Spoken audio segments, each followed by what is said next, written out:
This episode is brought to you by Audi. The road is calling.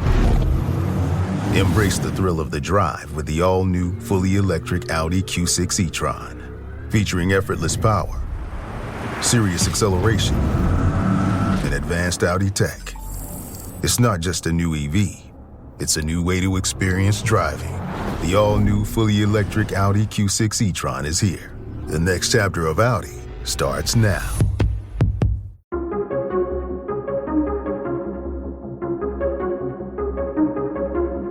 Hey, everybody. Welcome back to the Follow Lead Podcast, a Christian leader podcast powered by Greg Fay Insurance. If you haven't talked to my man, Greg Fay, do so today. Go to gregfayinsurance.com. Today on the podcast, a dear friend of mine, Tim O'Neill. Tim is an incredible facilitator of people. He does something called EOS, which stands for the Entrepreneurial Operating System. We talk about strategy, leadership. We talk about his story, what it means to follow God's call, and everything in between. You're going to absolutely love Tim. I love Tim. He is a gift to our community for sure. So now, without any further ado, here's my conversation with Tim O'Neill. Hey, everybody. Welcome back to the podcast. I'm so excited today to have one of my dear friends, Tim O'Neill. Tim is the one of our EOS operators in the area, and I'm just so thankful for him. Tim, welcome to the podcast. Great to be here. So glad to be on the podcast.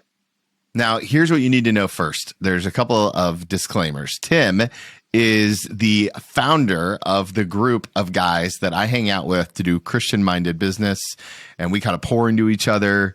How would you describe the nature of our group? I consider it a peer advisory group. Our goal is to come together once a month and check in throughout that month to support and challenge each other, as just our group, so happens to be, fathers, husbands, friends, business owners. And so we just want to help each other really live to our fullest, be good stewards of all the things God has given us, and to challenge each other, push each other out of our comfort zones so that we can be our best selves for sure. Yeah. And so Corey Swan is in that group and Kevin Lawson's in that group, and you were, the founder of that group. And so you've done a lot of things over your life. You are an elder in training at our church where I get to serve on the pastoral team at. You are a father, a husband, you've owned businesses. So I'm kind of curious, how would you describe the calling that God has placed on your life? I would describe it as I've been called to love, to serve, to lead, and to speak truth. Those are the things and so any role that I've had, whether in the nonprofit space or the for-profit space, love first, serve. I love to help people, and I want to be able to lead wherever God gives me the opportunity to lead, and then kind of speak truth. And speaking truth comes from this place. I just kind of get right to it. I always say this, but I'm a recovering alcoholic and addict. And so part of that journey is I am a conflict avoidant person by my very nature. Yeah. And I got sober when I was 15 and went to a lot of meetings. And one of the things that I learned was that if you want to truly love someone, you have to tell them the truth. And I think that there's a lot of people who struggle to shoot people straight and say the truth. And so if you can do that in love with their best interest in heart, and you want to help them grow, it can have a huge impact. And so I don't do it with everybody, but I'm always looking for opportunities where people want to grow and be their best selves and have the biggest impact, positive and lasting impact that they can possibly have. And I want to help them with that. You and I are brothers in sobriety. And one of the things that I know is rock bottom is a real place. And so I'm curious if you could tell us the story about when you knew that you need to do something different in your life.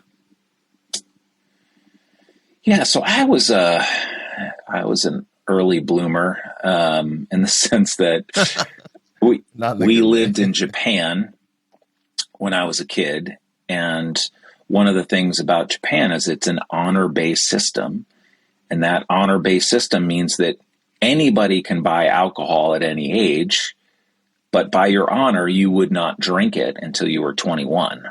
So I could go and buy alcohol for my father, and so we drank in Japan.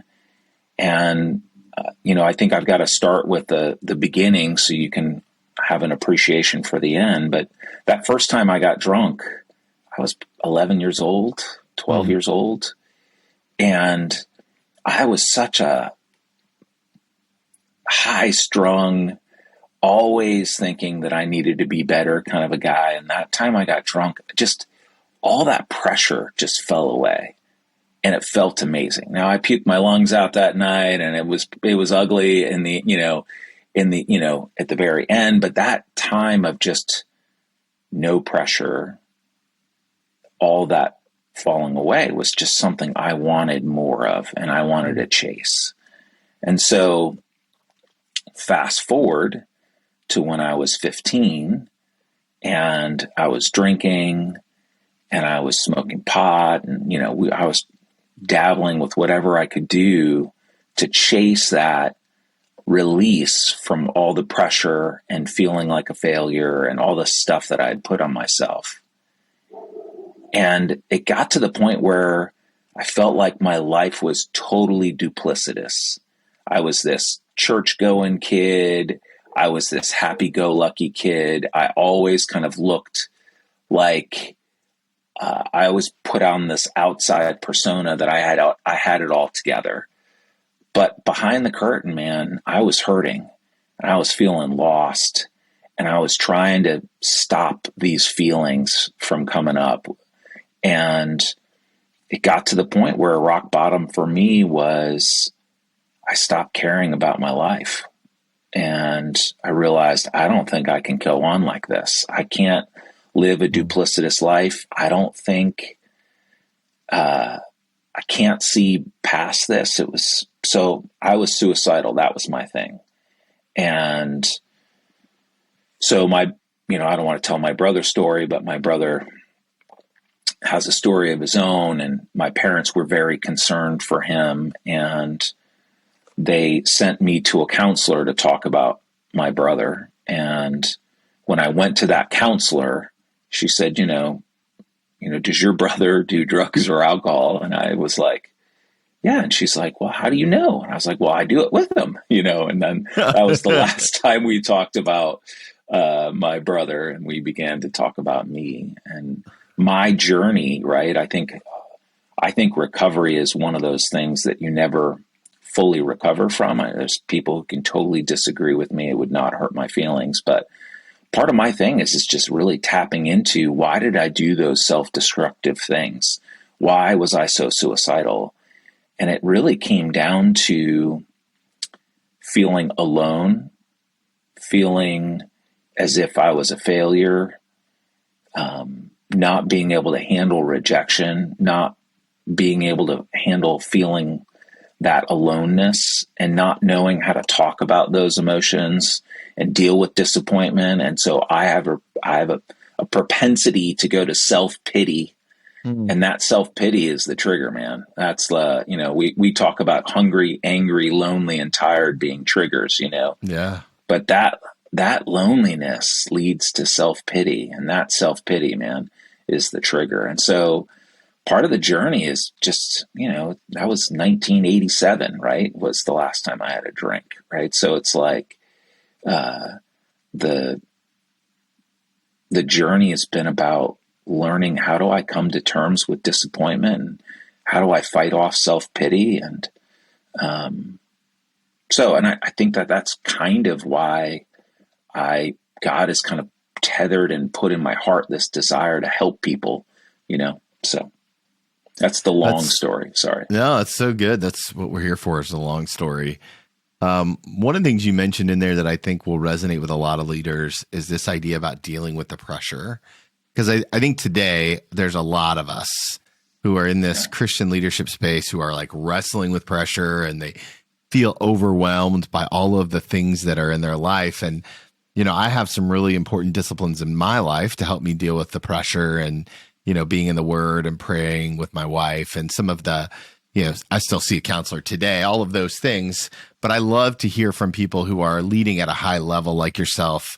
What do you do to deal with the pressure today in a healthy way?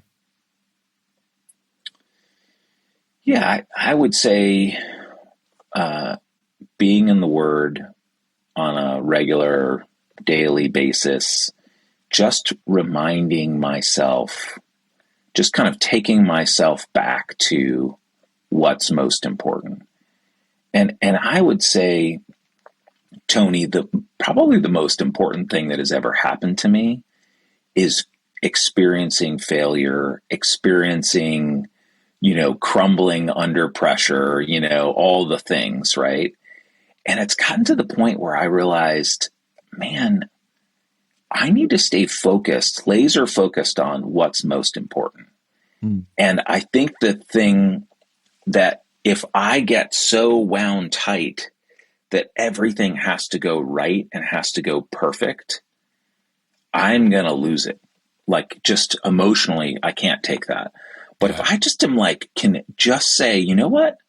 When I say thy will be done, not mine, there is such freedom in being able to truly believe that. And that just kind of means if I lose everything, it's okay. I'm going to be just fine. Yeah. And I also think about, like, am I managing my idols? So if I have an idol, which is I've got to get this next deal, I've got to earn this person's approval, I have to be right, whatever the thing is for, I'm going to go ahead and dictate, am I successful as a husband, as a father, and as a person by the work that I do? And I can tell you, for the longest time, the answer was yes. That was really, really important. And if I can decouple my happiness, my success from those things and really, really be tethered to, like, Lord, I'm just along for the journey, man.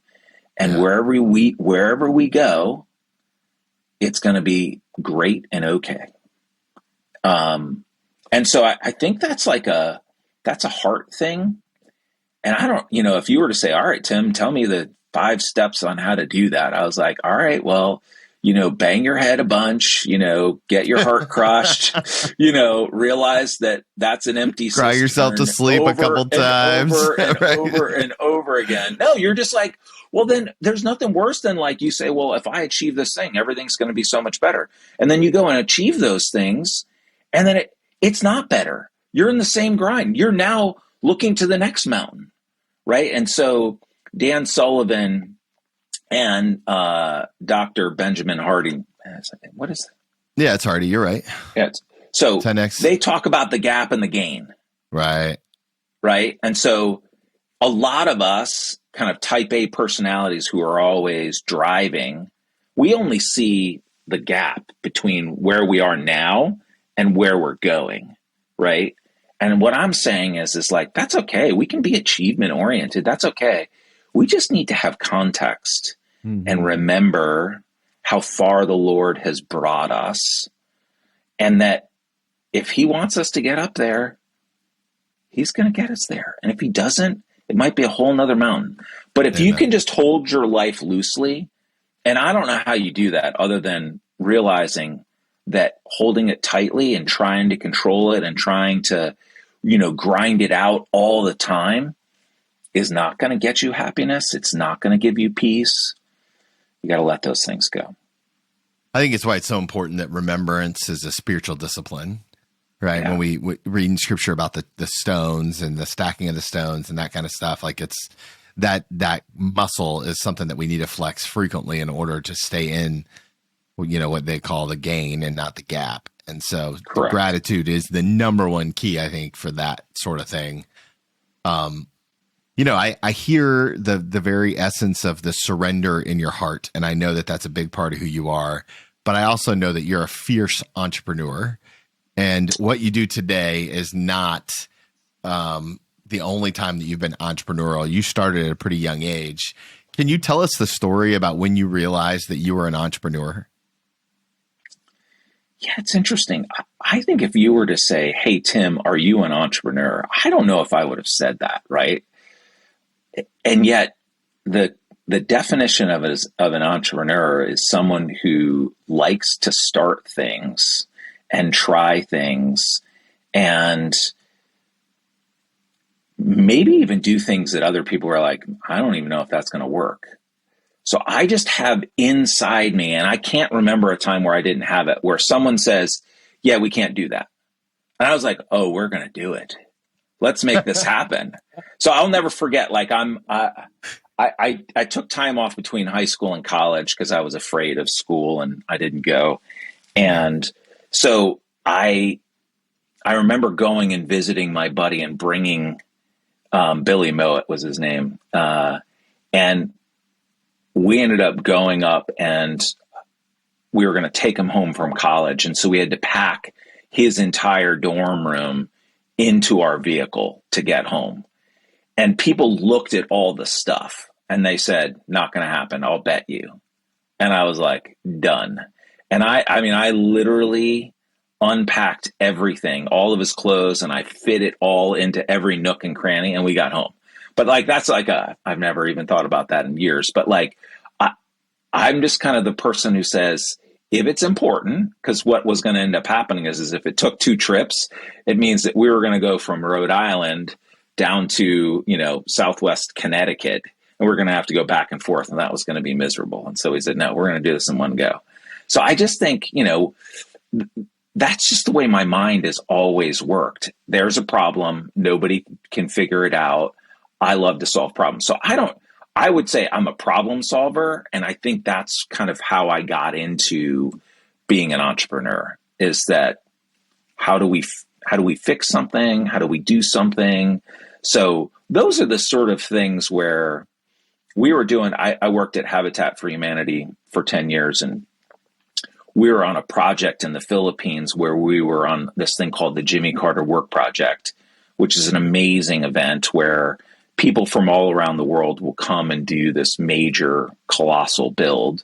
And we were a part of a team that had gone to the Philippines to kind of prep for that project and help lead volunteers and get the project to completion. And we got behind. And we were behind, and the deal was we were building 33 houses, and we had to finish them with these, hundreds, if not, I think 3,000 volunteers or something that had come. And if we didn't, we were going to be really burdening the local community because they wouldn't have had the energy or the expertise or the manpower to be able to get those projects done. And so we were trying to get these houses done. And so I just remember everybody sitting around and saying, well, what do we do? I was like, well, do you have lights? And they were like, we can get lights. So in a lot of ways, there was not electricity on this place because we were out in the boondocks, and they're like, yeah, we can get you lights. And I said, well, then we work until we're back on track. And they're like, well, can we do that? And it was really a shocking thing. These folks had said, well, we set out a plan. We're off track. I don't know how to get back on track. And they were like, well, do we sleep? And I said, I hope so. But if we don't, we won't sleep. We just get back on track. So those are the sort of things where I've just always just said, let's find a way, even if it's unconventional.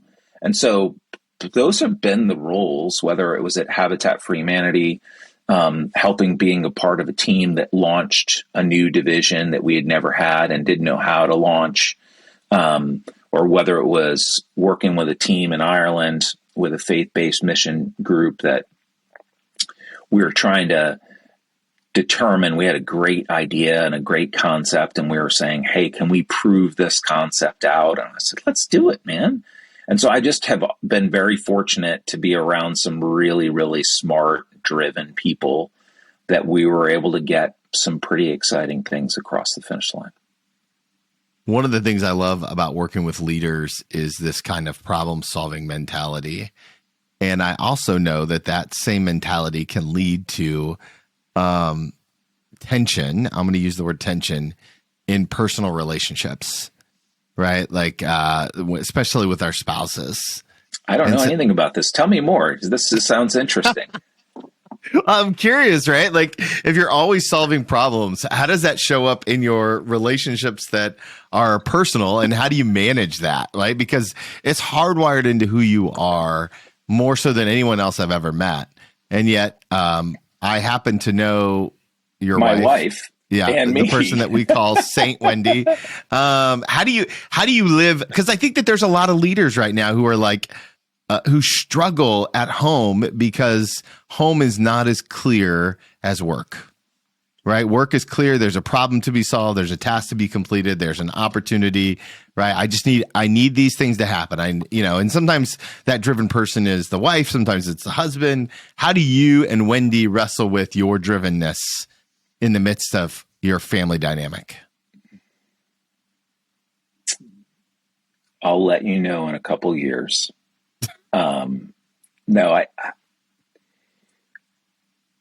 Wendy is very gracious, so that helps. I can fail at this pretty often. The key is that I like to solve problems. And so when I'm listening, I want to get to what's the root, what's the solve. That's kind of my job, all day long. And it's kind of in my natural wiring as well. And the fact is that sometimes I just have to say in my head, the solve is just being present. Mm-hmm. And the hard part is it is not very satisfying for me. But it's not about me. That's right. The thing, right? Yeah. You need to not make it about you. Like, if I want to make it about me, then I need to solve this. But if I need, it's funny. I traveled a lot in a season of life for probably about 8 years. I traveled about 32 weeks out of the year. And so when I would come home, I'd be like trying to be around the kids, loving on the kids. We would have a dog. I'd see the dog. And then I would finally go to my wife, and say hello. Or I remember when we had little kids, not that my kids are that much older, but little kids, I would just get them outside. Let's get them outside. Let's get them away from Wendy. And when I realized that's not what she wants, she wants me to ignore the kids. She wants me to ignore the dog, and she wants me to go and be with her and be present.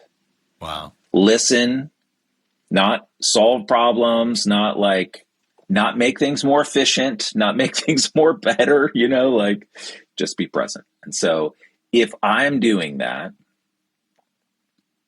and I'm staying curious, I do well.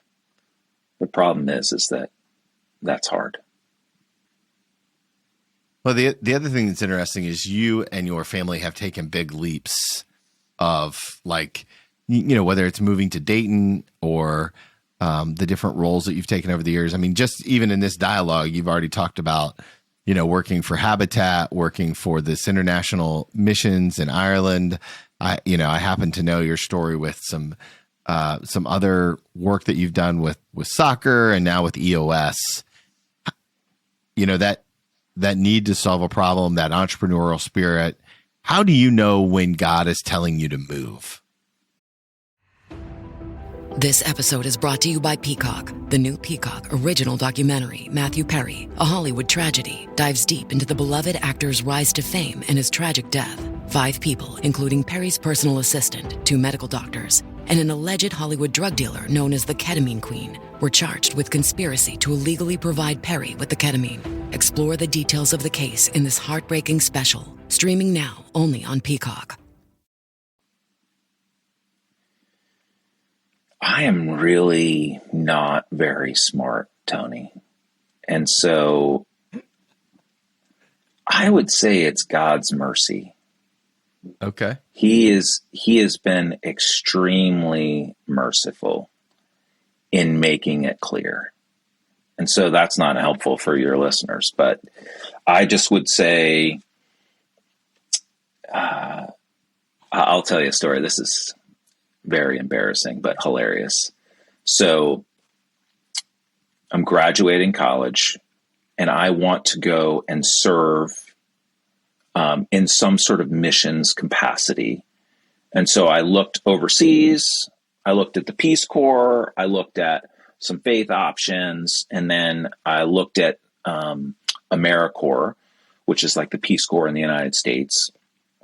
And I'm on an interview and I realize this place is amazing. I want to go. And so in my head, because this is back in like 97. So this is in 97. So there's no like internet's like pretty like there's non-existent. It's just dial it's up, like, right? Yeah. I mean, maybe there was email. I feel like back in 97, there was not even email. So literally all I did was I got on a call, right? So I'm literally not on a cell phone. I'm like on a landline, right? And so I remember being in this interview and I was like, these people are amazing. It's like, I'm only going to make $8,300 that year, but they'll give me insurance and they'll house me. I'm like, sign me up. Sounds great. In my mind, I feel like I am talking to Habitat for Humanity of Charleston, South Carolina. That's who I'm talking to in my mind. And I'm thinking, I'm going to be at the beach. It's going to be amazing. I'm living in Connecticut at the time where I grew up. And I asked them, hey, tell me, how close are we from the beach? You know? And in my mind, I'm actually kind of hoping that the Habitat affiliate may be like right on the beach or right near the beach. Sure, of course. Yeah, that makes sense. Right. But it turns out I'm actually talking to Habitat. So the other thing that they did was before I asked the beach question, they said, are you in? And I said, I'm all in. Let's do it. And they're like, great, we'll send you the paperwork.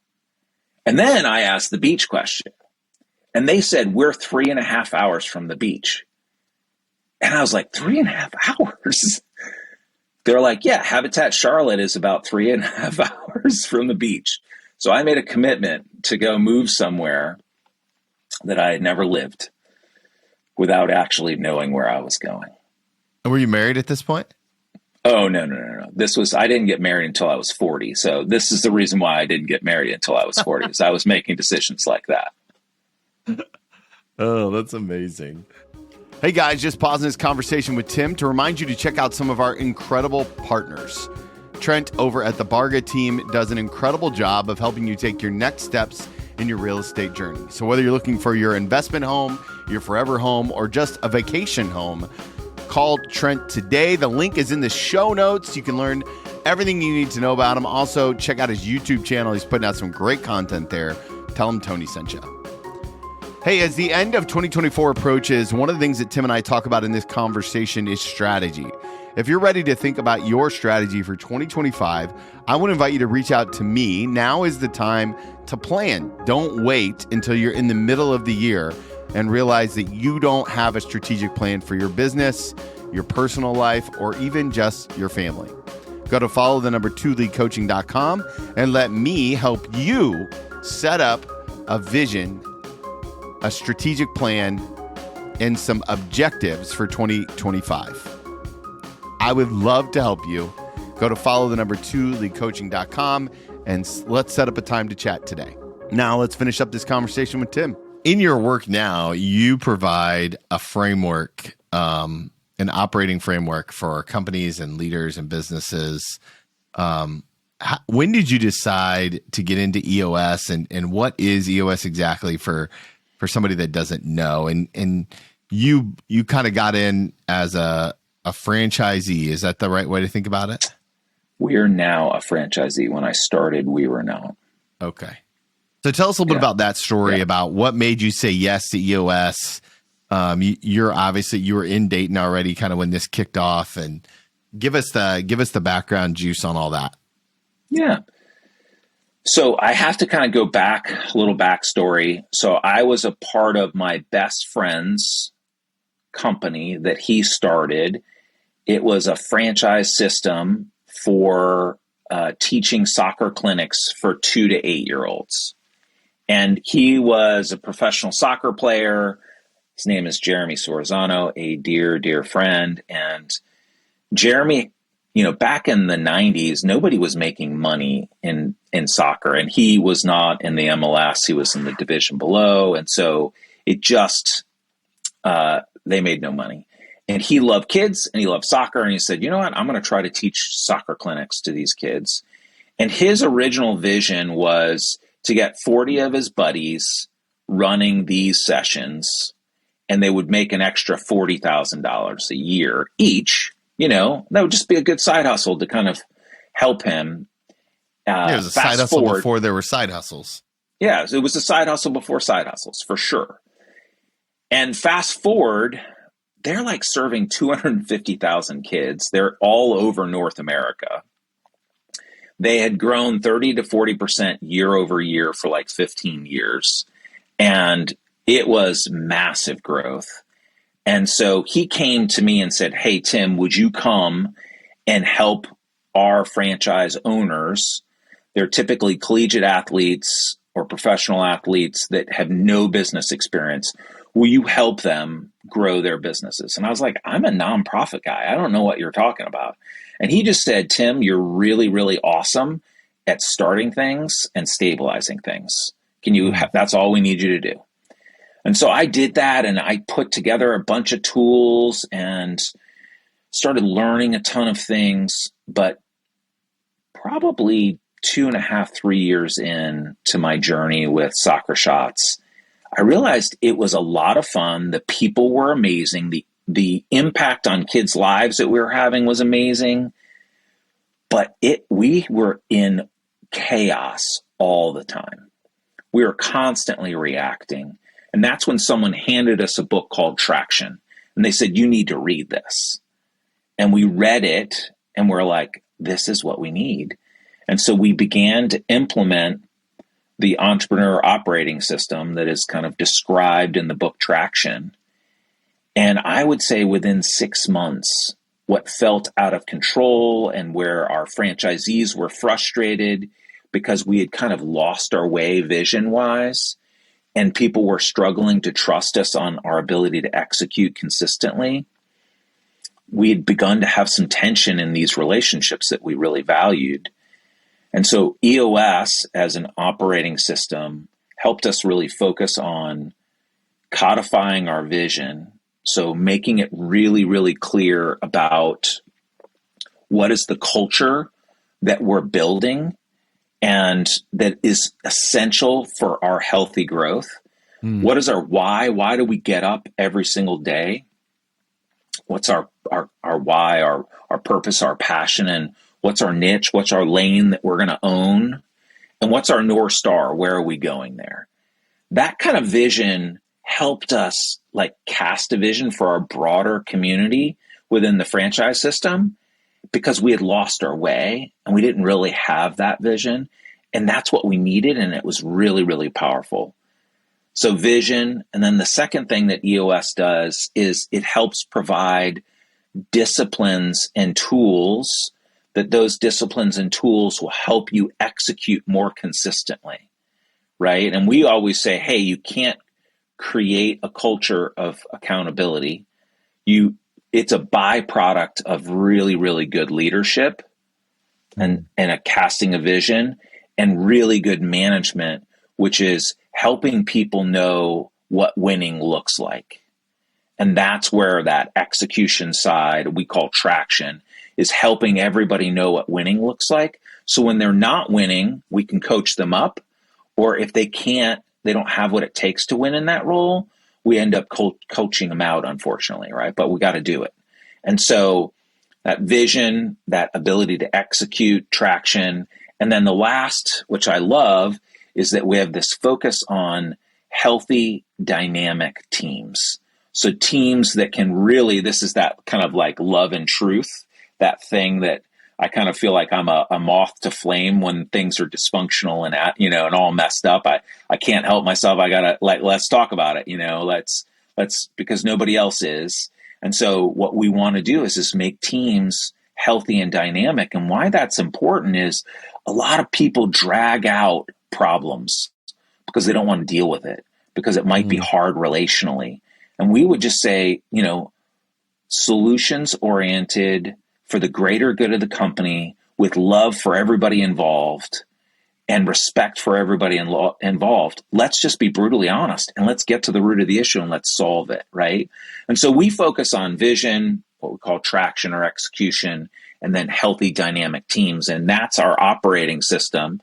And we do that because we provide that operating system for growth-oriented companies. So so we were growing again, 30 to 40% year over year. We kept on that trajectory, but it wasn't killing us.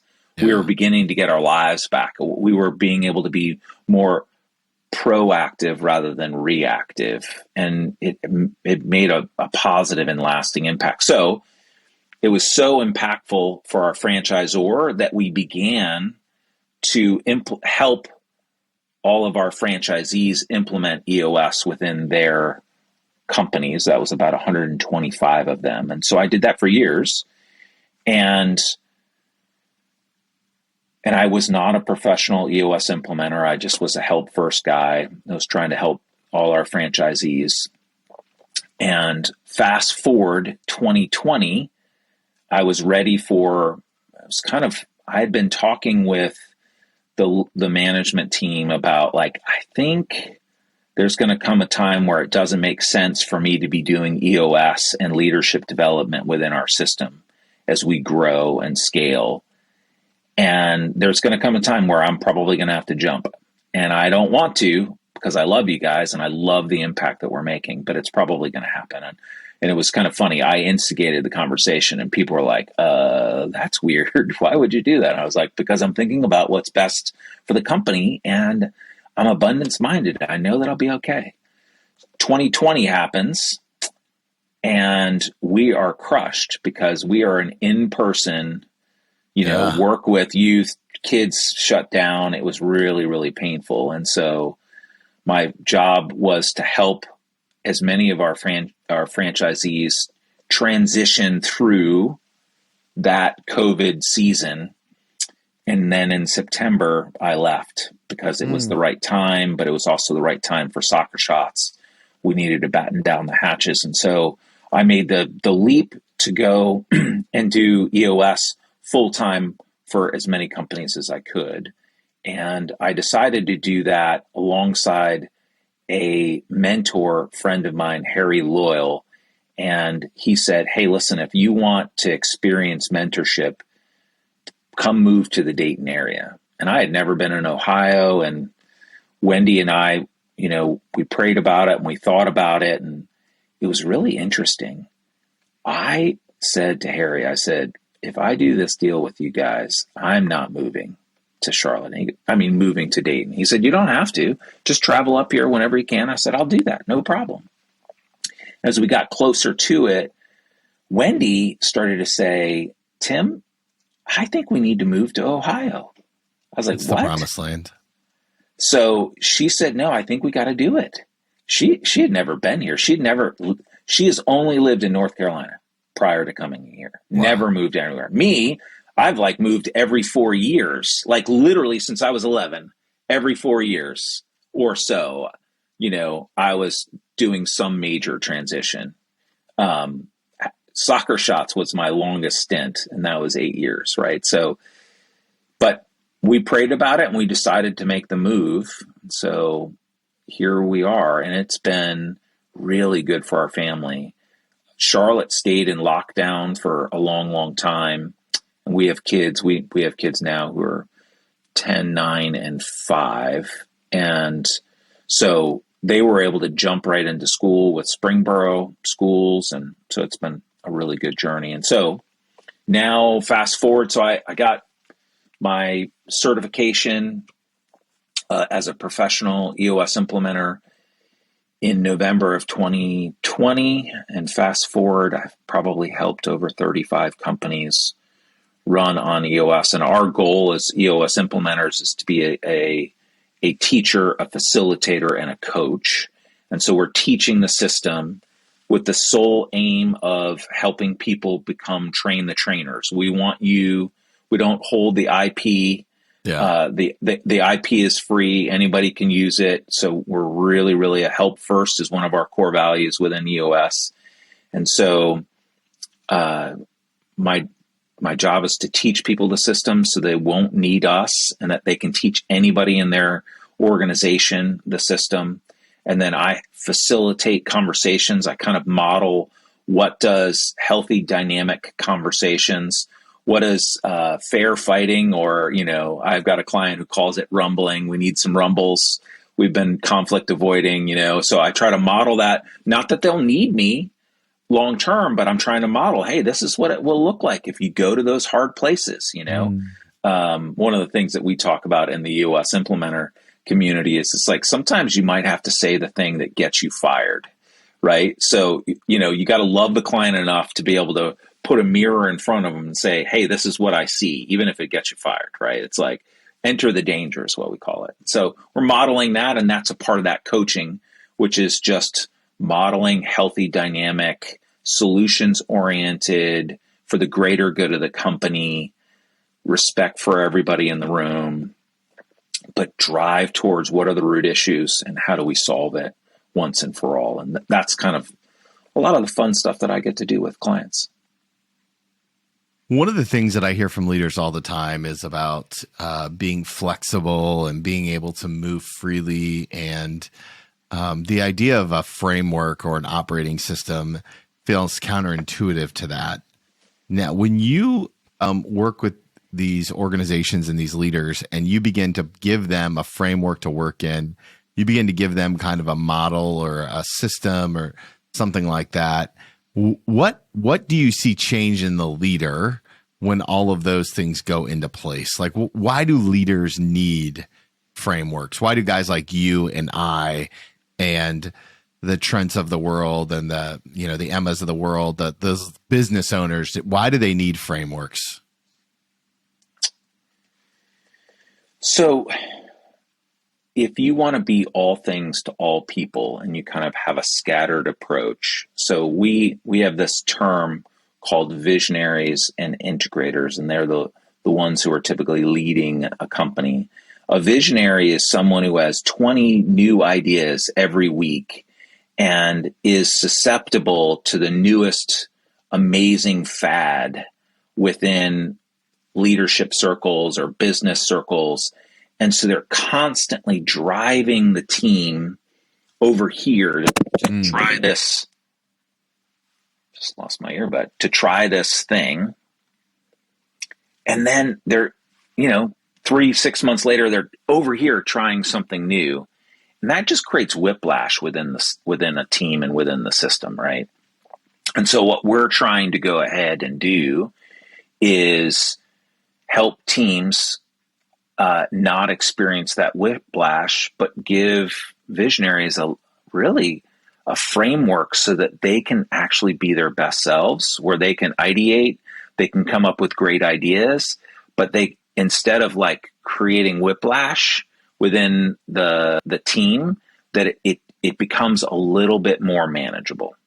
And the visionary, it takes a little while to get used to that. They don't necessarily like that, but I think it takes a little while. The thing that's interesting about that, right, is when the organization flourishes and grows and there's less stress, they fall in love with the system. The integrator is by design responsible for, keeping the trains running on time, making sure that the P&L's hitting the top line and the bottom line. They're the ones that are harmoniously making sure that everybody's working well together to meet objectives, and they're removing barriers. They're doing all the things, right? They love EOS because what it does is it, what it provides for that leader is just this ability to grow fast, but grow in a way that is scalable, that is replicable, and will not crush the team. And so I think if the leaders, the visionaries say, hey, I can continue to ideate, I can continue to grow, I can do all those things, but I do it in a way that's not going to crush and kill my team, it's awesome. I love that. Tim, I know that you have a heart for leaders, and as you pray for leaders in the world, what are some of the things that you pray for? Like, what do you feel like some of the bigger obstacles that leaders are up against as we kind of bring our time together to a close? I'd love to get your opinion on the landscape of leadership in the corporate America that we live in today. It's a pretty broad question, Tony. Yeah, well, like it was you can land the plane anywhere you want to. Yeah, so I don't think there's one leader. There's all kinds of leaders out there, right? There's your command and control leader who likes to lead from the top down, and some of those folks are benevolent leaders, so they're really wanting what's best for the company, but they can't let go or relinquish. I see those types of leaders. EOS doesn't typically work well for those, because what we want to do is we want to elevate everybody's game so everybody has an owner's mindset and will actually drive the business, and they don't need just the leader. They're happy to follow that leader, but everybody's owning the success of the company. I see some folks who come from a place of scarcity, right, where folks think that there's a finite amount of resources and they're constantly trying to control and manage. And then I see leaders that are out there, and there's tons of these, which is amazing. But I see folks who are abundance minded, who are willing, and those are the people that I'm most attracted to, are the people who say, you know what, there's enough for everybody. And we can help each other, that rising tides raise all ships, right? So, that's some of the mindset. But I think one of the things that I would encourage any leader right now is we're entering into a season of, I think, volatility in the marketplace. I think we're going to see volatility on Wall Street, but I also think we're going to see volatility in the way that, like, everything that I'm hearing from clients is that the market is softening, that it's the sales and growth is going to be harder. Like, you might have to work harder and longer hours to just stay flat. And so what I want for leaders to be doing is to be adaptable, to be curious, to start thinking about, am I using leading indicators to give me a sense of what's going on in my business so that I can actually be proactive rather than reactive? Do I have the right team in place to kind of weather a storm? Am I being thoughtful about my cash? These are some, it's the sort of things where I'm just saying, I think teams are going to have to be more disciplined than ever before. They're going to have to be more adaptive than ever before. And unfortunately, they're probably going to have to work harder than they did maybe back. I know that some COVID some organizations got crushed and COVID killed their business. Other people, like, it was the start of something remarkable and they flourished. But I just think the market is going to be a really weird place over the next year or two. And so I just think I would encourage leaders to do whatever they can to stay curious, to be adaptable. And and as a believer, right? So I'm kind of not even talking about the believer side. I just think we need to be tethered to, where are we getting our validation? Is it through work? Because that might be hard in the next couple of years.